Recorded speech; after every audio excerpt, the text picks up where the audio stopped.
esta ocasión vamos a utilizar los resultados de la primera y la segunda derivada, en el caso de encontrar extremos de una función, para graficar funciones sin tener que evaluar. Entonces, recordemos, vamos a empezar con las más sencillas, que eran las funciones polinomiales o polinomios, en los que ya habíamos trabajado y habíamos hecho el análisis para poder realizar su gráfica sin tener que evaluar, es decir, sin tener que hacer una tabla en la que elijamos al azar valores de x y sus correspondientes valores en y. Entonces lo que hacíamos para evitar evaluar era analizar ciertos aspectos generales de la gráfica. Esos aspectos eran los que les estoy poniendo aquí, que ya habíamos visto, que son el comportamiento en los extremos, es decir, que queríamos ver cómo se comportaba la función para x muy grandes o muy pequeñas, es decir, cuando x tiende a infinito o a menos infinito. Después veíamos cómo era la simetría de la función, si tenía o no simetría. La función podía ser simétrica respecto del eje y, respecto del eje x o respecto del origen.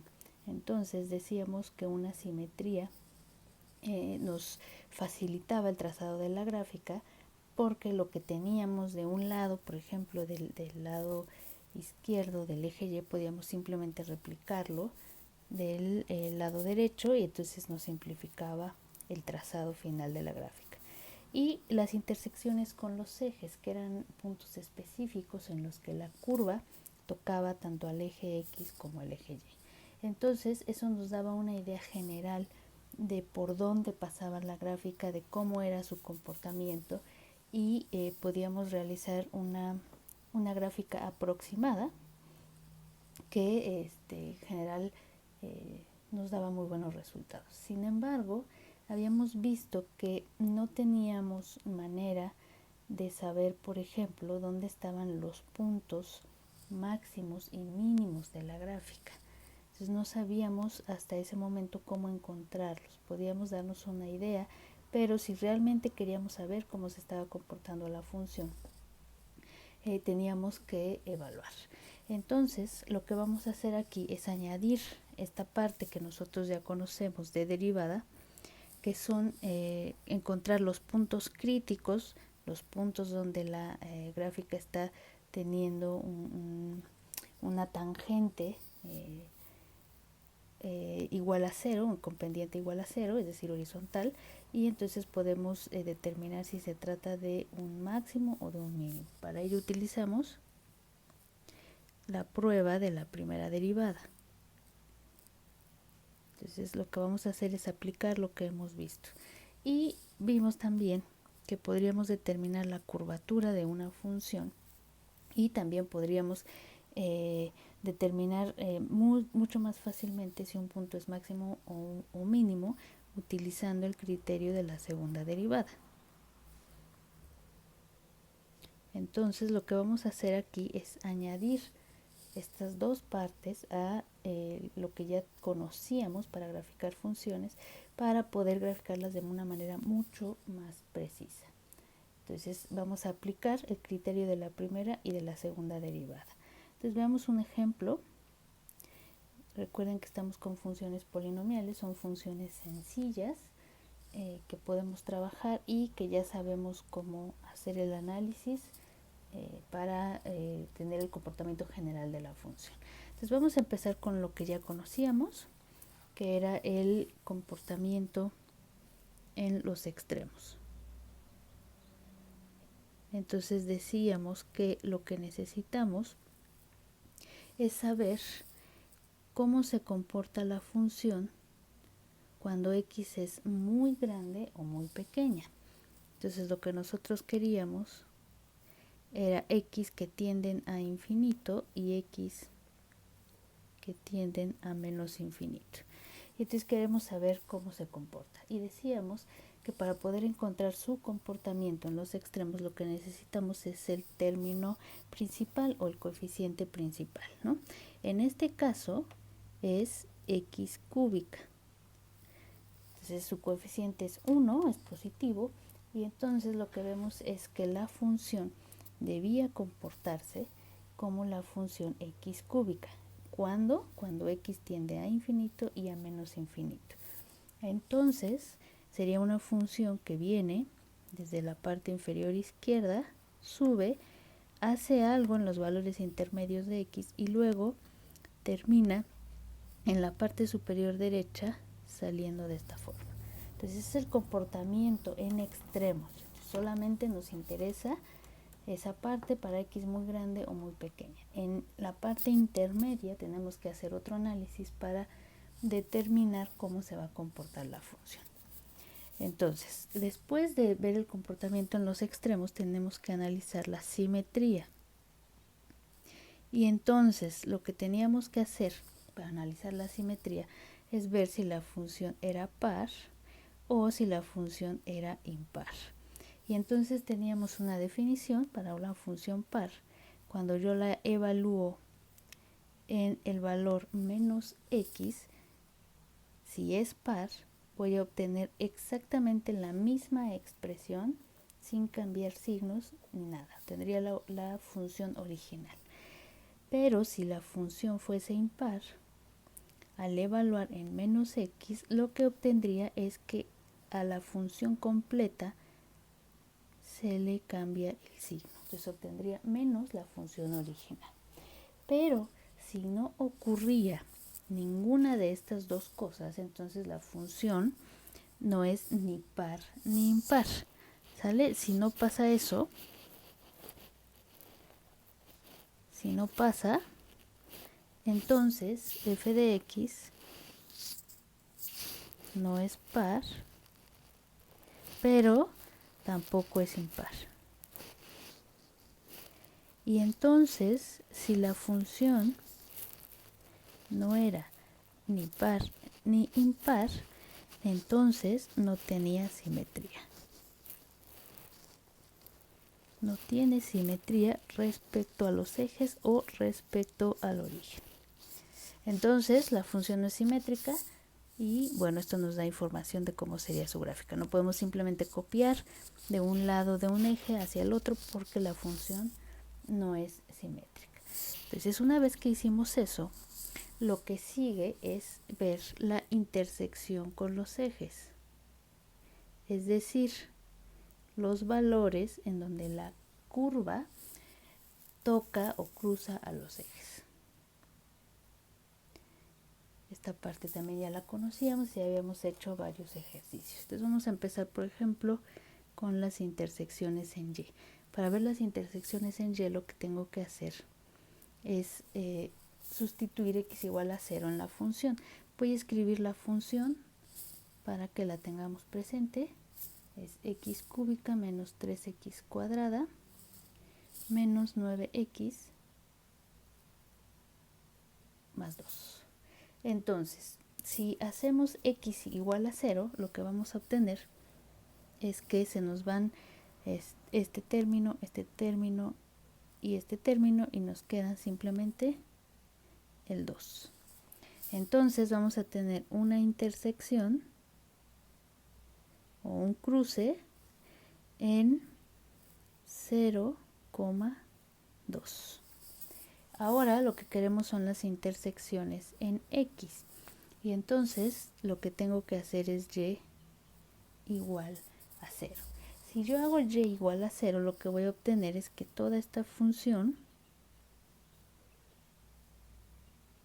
va a estar igualada a 0. Y entonces aquí venía el problema porque si nos fijamos, esta es una ecuación de tercer grado, entonces no es tan sencillo factorizar para poder encontrar las raíces. Entonces generalmente tenemos que utilizar algún método ahí para poder factorizarlo y lo que hicimos en los ejercicios previos fue utilizar la división sintética. División sintética. No lo voy a hacer. Ya hicimos algunos ejercicios en donde se veía cómo se utiliza, ya lo habíamos estudiado antes, entonces simplemente voy a dejar indicado que es el proceso que seguí y voy a poner la factorización que se obtiene al hacerlo. Si tienen dudas pueden revisar las notas de esta parte de graficación de funciones para que lo revisen y puedan recordar cómo se hacía este proceso. Okay, entonces ya que tengo factorizado el polinomio, lo que tengo que hacer es encontrar sus raíces. Entonces para eso tengo que igualar este término a 0 y este término también a 0. Entonces si primero igualo x más 2 a 0, lo que voy a obtener es que x es igual a menos 2. Entonces voy a tener ahí una raíz, ¿no? Que sería menos 2, 0. Ahora, para este segundo término vemos que es una ecuación de segundo grado, pero no la puedo factorizar de manera sencilla, ¿no? Entonces lo que necesito es utilizar la fórmula general para encontrar las raíces. Fórmula general. Entonces tampoco lo voy a hacer, lo voy a dejar simplemente indicado y voy a escribir el resultado. Entonces lo que voy a obtener son dos raíces. La primera, ustedes lo pueden comprobar, es 5 menos raíz de 21 por 1/2, y esto es aproximadamente 0.21. Entonces tendríamos otra intersección en 0.21,0.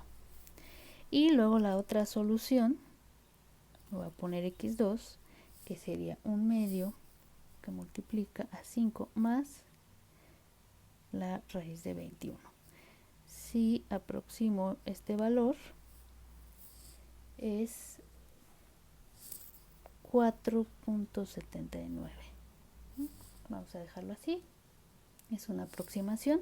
Y entonces lo que tendríamos sería que hay un cruce con el eje X en este punto. Entonces ya tenemos todas las intersecciones, en Y en X. Ahora, todas las raíces son simples, no tienen multiplicidad. Entonces eso significa que la gráfica cruza el eje. Entonces eso tenemos que tenerlo en cuenta también cuando hagamos la gráfica. Ok, entonces hasta aquí llega el análisis que ya teníamos, que ya conocíamos. Pero decíamos que era muy difícil, no podíamos saber dónde estaban los valores máximos y mínimos de la función. Entonces, ahora que ya conocemos la primera derivada y la segunda derivada, podemos utilizar esos resultados para encontrarlos. Entonces vamos a aplicar ahora la primera derivada para encontrar los puntos críticos y los máximos y mínimos de la función. Entonces lo que voy a hacer es aplicar la primera derivada. Aquí puse la función para que la tengamos presente, y entonces lo que tengo que hacer primero es buscar esos puntos en donde es posible que esté el máximo o el mínimo, y esos son los puntos críticos. Y para encontrar los puntos críticos, lo que debo hacer es derivar, y la primera derivada igualarla a 0. Entonces lo primero que hago es derivar. Es un polinomio, es muy sencillo de derivar. Entonces tendríamos 3x cuadrada menos 6x menos 9. Y eso lo tenemos que igualar a 0. Ahora yo puedo factorizar. Si me fijo, todos los términos, los coeficientes son múltiplos de 3. Entonces tendría x cuadrada menos 2x menos 3. Esto sigue siendo igual a 0 porque es lo que yo quiero. Y puedo volver a factorizar. Entonces, dos números que sumados me den menos 2 y que multiplicados me den menos 3 son menos 3 y 1.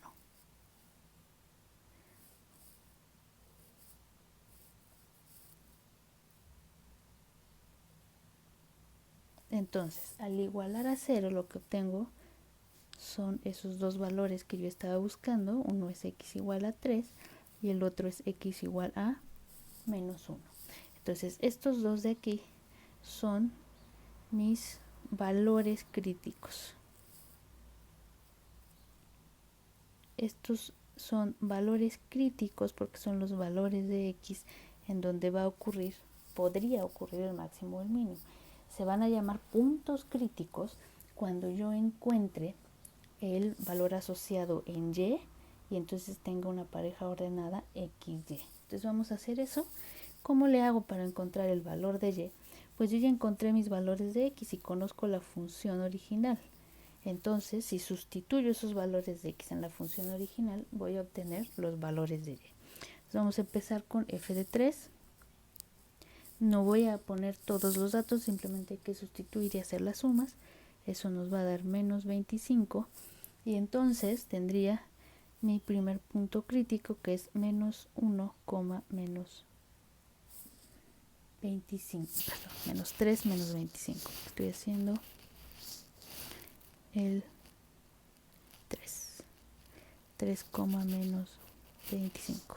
Y luego tendría que hacer lo mismo para menos 1, igual lo sustituyo, realizo las operaciones necesarias, obtengo 7, y entonces tendría el otro punto crítico, posible punto crítico, que es menos 1, 7. Y entonces, ya que tengo esos valores, lo que tengo que hacer es preguntarme si realmente son extremos, es decir, si representan un máximo o un mínimo. Entonces, ojo, con obtener la derivada e igualar a 0, no obtengo directamente siempre máximos y mínimos. Tengo que probar que lo son. Y para probar que lo son, tengo que analizar cómo es la función. Tengo que analizar si la función es creciente o decreciente. Entonces recuerden, si tengo un máximo, la función comienza siendo creciente y después es decreciente. Pero si tengo un mínimo, comienza siendo decreciente y después aumenta para ser creciente.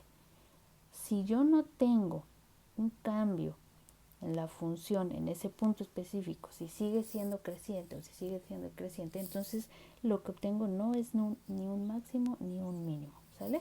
Entonces tenemos que hacer el análisis sobre la función. Ahora, voy a reescribir la función para que la tengamos aquí presente nuevamente. Es x cúbica menos 3x cuadrada menos 9x más 2. Y entonces lo que tenemos que analizar es dónde crece y dónde decrece. Y para eso nuevamente necesitamos la primera derivada. Entonces recuerden, una función es creciente o decreciente donde su primera derivada es positiva o negativa. Entonces lo primero que hacemos es encontrar f', que ya la teníamos.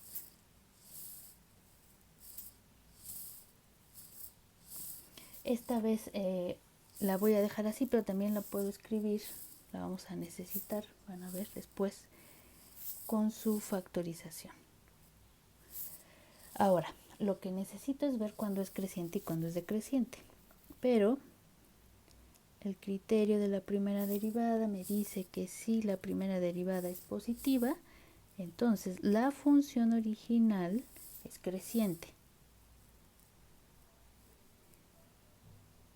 Y si la primera derivada es negativa, entonces la función original es decreciente. Entonces lo que yo tengo que analizar es esta primera derivada y ver cuándo es positiva y cuándo es negativa. Entonces fíjense, tengo que analizar primero esta parte, ¿sale? Cuando es positiva. ¿Qué tengo que hacer? Pues tengo que resolver esta desigualdad. Ojo, que tenemos que volver a las desigualdades. Entonces, para resolver esa desigualdad, recuerden que lo que tengo que hacer es analizar los signos de los factores. Es decir, este primer término x menos 3 es un número, aunque esté expresado como x menos 3 es un número, que puede ser positivo o negativo. Y x más 1 también es un número que puede ser positivo y negativo. Ahora tenemos un factor de 3 multiplicando que no nos afecta en nada porque es positivo. Entonces, al menos en los signos no nos cambia nada. Lo que tenemos que hacer es analizar cómo pueden ser los signos de esos factores para que el resultado sea positivo.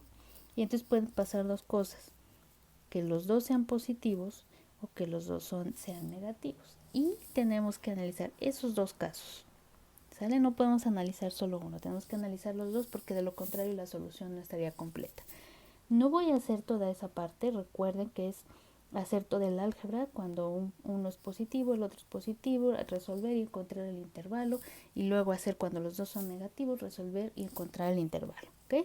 No lo voy a hacer, ya lo hicimos varias veces, también lo pueden consultar en los videos de ejercicios que les he puesto, y entonces simplemente voy a poner el resultado. El resultado aquí sería de menos infinito a menos 1, unión con el intervalo de 3 a infinito. Entonces, ese es el intervalo, los valores para los cuales la función la de función derivada es positiva y entonces la función original es creciente. Si quisiéramos hacer lo mismo, pero ahora para determinar cuándo la derivada es negativa, tendríamos otra vez que analizar los signos de los factores. Para que el producto de estos dos números sea negativo, debe ocurrir que tengan signos contrarios. Ahora es muy común pensar, cuando van a hacer la desigualdad, en solo utilizar una combinación, porque son contrarios, ¿no?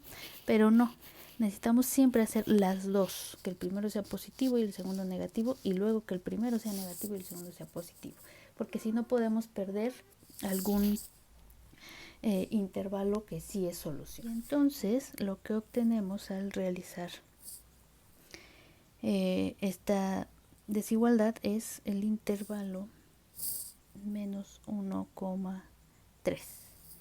Entonces, si yo pongo la recta y considero solamente los valores de x para la función, entonces lo que tendríamos es que en esta región de menos infinito a menos 1, la función derivada es positiva, por lo tanto la función original sería creciente. De menos 1 a 3 la derivada es negativa, entonces es decreciente, y luego de 3 hacia infinito vuelve a ser positiva. Entonces tenemos esta región de menos 1 a 3 donde la función es decreciente. Pero fíjense cómo justo en estos puntos, menos 1 y 3, sí está habiendo un cambio de signo en la derivada, es decir, pasa de ser creciente a decreciente y al revés. Entonces lo que tenemos que hacer es analizar ahora eso para determinar si los puntos que teníamos eran máximos o mínimos. Entonces lo voy a poner en otra diapositiva y lo que voy a hacer es poner de nuevo solamente mis valores de x en una recta real para poder ejemplificarlo mejor. Entonces habíamos dicho que de este lado la función es creciente porque tenía signo positivo la derivada, en medio era decreciente y de 3 hacia infinito volvía a ser creciente. Entonces, ahora voy a analizar primero el punto x igual a menos 1. Entonces la función pasa de ser creciente a ser decreciente. Entonces vamos a tener un máximo. ¿Por qué? Recuerden que lo que es creciente es la derivada y la derivada es la pendiente de la recta tangente. Si es creciente significa que es positiva, es decir, tenemos pendientes positivas. Las pendientes positivas se ven de esta forma. Justo en menos 1, en x igual a menos 1, como es un punto crítico, la derivada vale 0, es decir, la pendiente de la recta tangente es 0 y entonces la recta tangente tiene que ser horizontal. Y después, adelante de menos 1, es decreciente, entonces tenemos rectas tangentes con pendiente negativa. Entonces deben tener esta forma. Por lo tanto, x igual a menos 1 va a ser un máximo. Luego, en x igual a 3, la función pasa de ser decreciente a ser creciente. Entonces lo que vamos a tener es un mínimo. ¿Por qué un mínimo? Si es decreciente, la función, antes de 3, a la izquierda de 3, tenemos que la recta tangente tiene pendiente negativa y entonces se ven de esta forma. Son rectas con pendientes negativas. justo en 3 la derivada vale 0, entonces la pendiente es 0 y la recta tangente es horizontal. Y después es creciente, entonces son rectas con pendiente positiva, entonces si nos fijamos lo que vamos a tener es un mínimo. Entonces en x igual a 3 tenemos un mínimo y en x igual a menos 1 tenemos un máximo. Y entonces ya conocemos además el valor correspondiente para x igual a menos 1, el valor de y también el valor de y correspondiente para x igual a 3. Entonces ya podemos saber exactamente qué valor tiene este puntito y este puntito de acá. Y entonces lo que nos resta por hacer es juntar toda esta información para poder trazar la gráfica correspondiente. Entonces vamos a hacer la gráfica de la función. Aquí he puesto ya todos los resultados. En el punto 1 vemos el comportamiento en los extremos, que la gráfica empieza de la región abajo a la izquierda y termina arriba a la derecha, ¿no? Luego sabemos que no es simétrica y después vienen las intersecciones. El punto 3 habla de las intersecciones. Entonces en Y tenemos una intersección en 0,2, que sería esta que estoy pintando de rojo. Entonces sería una intersección, es decir, un cruce de la gráfica con el eje. Tenemos 3 intersecciones en X. Una es en punto 21,0 aproximadamente, que sería esta que estoy pintando de rojito. Luego 4.79, que sería más o menos esa. Y menos 2,0. Ahora tenemos los máximos y los mínimos.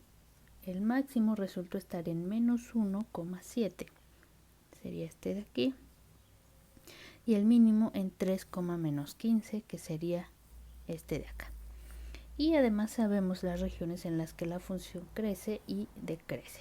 Entonces, si nosotros trazamos la gráfica, lo que tenemos que hacer es unir esos puntos. Entonces sabemos que la gráfica empieza por acá, entonces sube, sube, sube, y cuando llega al máximo, ojo, no es puntiaguda, tenemos que hacer una curva justo en ese punto. Si fuera puntiaguda, recuerden, ahí no tendríamos derivada. Si fuera un pico no habría derivada en ese valor, porque ahí no podríamos determinar la pendiente de la recta tangente. Entonces, lo que tenemos que hacer es que cuando lleguemos a ese valor hacemos como una curvita y luego de regreso. Entonces en esta región que ya pinté la función es creciente y después pasa a ser decreciente. Entonces, baja, cruza el eje Y, cruza el eje X y sigue hasta alcanzar, sigue siendo decreciente y sigue hasta alcanzar el valor mínimo, donde otra vez vuelvo a hacer una curvita. No lo pongo como un pico, porque si lo pusiera como un pico ahí la función no sería derivable. Sube, vuelve a cruzar el eje y sigue subiendo como la x cúbica. Y entonces fíjense, ahora sí tenemos a nuestra función, a nuestra gráfica de la función completa, y podemos conocer exactamente este valor y este valor, que eran los que no conocíamos, no sabíamos exactamente dónde ocurrían. Entonces teníamos el resto del trazado de la gráfica, pero estos dos valores que puse con las flechitas no los podíamos conocer. Ahora, si se fijan, he utilizado el criterio de la primera derivada y lo que hice pues fue resolver precisamente desigualdades, pero pues aunque no lo hice en esta parte, pues el álgebra a veces puede ser laboriosa, ¿no? En este caso es sencillo, pero pues aún así nos puede quitar un poco de tiempo, y entonces a lo mejor nos gustaría buscar una manera de que fuera más directo el encontrar que sean máximos y mínimos sin tener que analizar esta parte de donde la función crece y donde decrece. Entonces lo que podemos hacer es utilizar el criterio de la segunda derivada. ¿Para qué? Para determinar de una forma más directa si los puntos críticos que encontré pueden ser máximos o mínimos. Y entonces, fíjense, aquí yo ya se los puse. Lo que se hace es lo siguiente: tenemos nuestra función original, que es esta, y tenemos nuestra primera derivada, ya también la conocemos. ¿Qué tenemos que hacer? Pues sabemos cuáles son los puntos críticos. Estos puntos críticos es donde la primera derivada se hizo 0. ¿Y ahora qué tengo que hacer? Tengo que utilizar el criterio de la segunda derivada. Entonces derivo nuevamente. Si yo vuelvo a derivar, encuentro esta expresión, ¿sale? Aquí pueden usar la factorizada o no, da lo mismo, es una expresión muy sencilla. Y después lo que tengo que hacer es lo siguiente. Tomo estos puntos críticos y los sustituyo, estos valores, en mi segunda derivada y analizo el signo que tiene. Entonces fíjense, aquí sustituí x igual a menos 1 y cuando sustituyo lo que obtengo es menos 12. Independientemente del valor, lo que yo necesito ver es el signo. Entonces la segunda derivada en menos 1 es negativa. Entonces como es negativa, lo que tenemos es un máximo, porque al ser negativa, la función original es cóncava hacia abajo. Recuerdan el análisis que hicimos, ¿no? Entonces, si siempre es negativa, si es decreciente, entonces lo que teníamos era un máximo. Fíjense, si yo tengo un máximo aquí, lo que tengo es que empiezo por tener rectas tangentes, deja ponerla con otro color, que empiezan siendo positivas, se van haciendo cada vez menos positivas, llegan a un punto en el que es 0 en la parte de hasta arriba y después son negativas. Es decir, va decreciendo el valor de la pendiente de la recta tangente. Entonces lo que estamos analizando con esta segunda derivada es si la primera derivada es creciente o decreciente.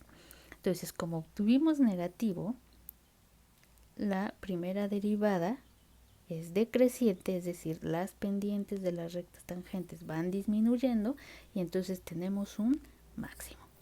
En el otro caso, en el caso de f igual a, de x igual a 3, la segunda derivada, al sustituir yo la obtengo positiva, es decir, que es creciente. Entonces lo que me está diciendo es que la primera derivada, es decir, la pendiente de la recta tangente, está aumentando. Entonces empieza siendo negativa, negativa, negativa. En un momento se hace 0 y después va a ser positiva. Entonces está creciendo el valor de la derivada, es decir, de la pendiente de la recta tangente. Entonces lo que tenemos es un mínimo. Y entonces fíjense cómo realizar esta evaluación en menos 1 y en 3 para la segunda derivada me evita resolver las desigualdades. Entonces es un método más directo. Pero no se olviden que puede ocurrir que al sustituir el valor crítico en la segunda derivada obtenga 0. Y si eso pasa, entonces no puedo decir absolutamente nada del punto, no puedo decir si es un máximo o un mínimo, y entonces tendría que regresarme y hacer a fuerza el criterio de la primera derivada, que es analizar dónde la función es creciente y dónde es decreciente para determinar si puede existir o no un máximo o un mínimo. Entonces, fíjense cómo se complica cada vez más el análisis en el sentido de que hay que hacer más cosas, pero tenemos mucho más precisión en el trazado de la gráfica. No necesitamos evaluar, no necesitamos poner una tablita de valores y tampoco necesitamos una herramienta graficadora, ¿no? Siempre va a quedar mejor hecha en GeoGebra que a mano, pero aquí tenemos exactamente todos los elementos que podríamos encontrar con un programa de graficación. Entonces, nuestra gráfica está es mucho más precisa y tiene todos los elementos, ya no tenemos algún elemento que no podamos conocer. Entonces, esta es una de las aplicaciones que tiene la derivada, conocer los valores extremos de una función para poder trazar su curva sin necesidad de evaluar.